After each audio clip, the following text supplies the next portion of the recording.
I'm Irwin Brophy, and this video is a continuation of my voice acting series for Seifer Almasy from Final Fantasy VIII.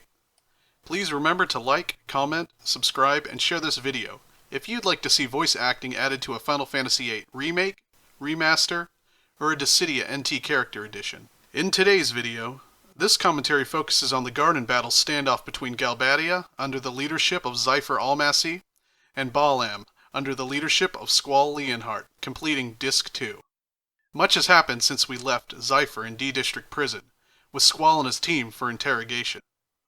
Squall and his allies escape the prison, as Seifer, Sorceress Edea, and the Galbadian forces declare a war of conquest on the rival garden. We've learned the gardens are more than just military academies, they're hovering battleships.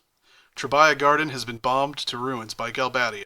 Guardian forces used by Seed mercenaries also result in memory loss of the user, which leads to a striking revelation of all the characters except for Rinoa. All the main characters we've been introduced in the beginning of the game were orphans who were once cared for by a woman named Matron, who is identified as Edea Kramer, Sid Kramer's wife.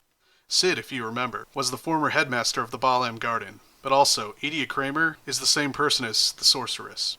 Seifer was also an orphan under her care.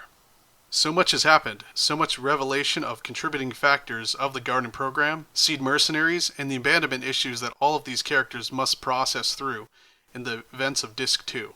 It is revealed that Seifer has always viewed himself as a hero, even as a child, while an orphan at the orphanage.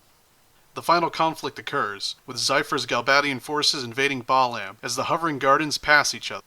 As Squall and the Balamb forces retaliate and counterattack Galbadia, Seifer and Sorceress Edea await the conflict inside the Galbadia Garden. So the conflict of Disc 2 is brought to a climax. A discussion occurs between Seifer and Squall as his team confronts him and Edea about the monsters they've become. Seifer continues with his hero complex and turns the conversation back onto Squall and the team. He is convinced that they are the monsters stopping him and the sorceress from achieving their plans. A fight ensues. Seifer is once again beaten. Seifer is the sorceress's knight and cannot protect her. He must wrestle with this defeat again. But wait. Something is wrong with the sorceress as she reprimands Seifer for his failures and casts him aside. She's never done this before. We know that Matron is the only mother figure Seifer has ever known, but she has now rejected him. How is he going to deal with this?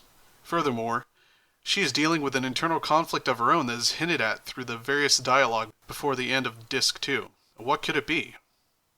That will have to wait for the next commentary on the events of Disc 3. In the meantime, thanks for watching and enjoy the voice acting in the next video.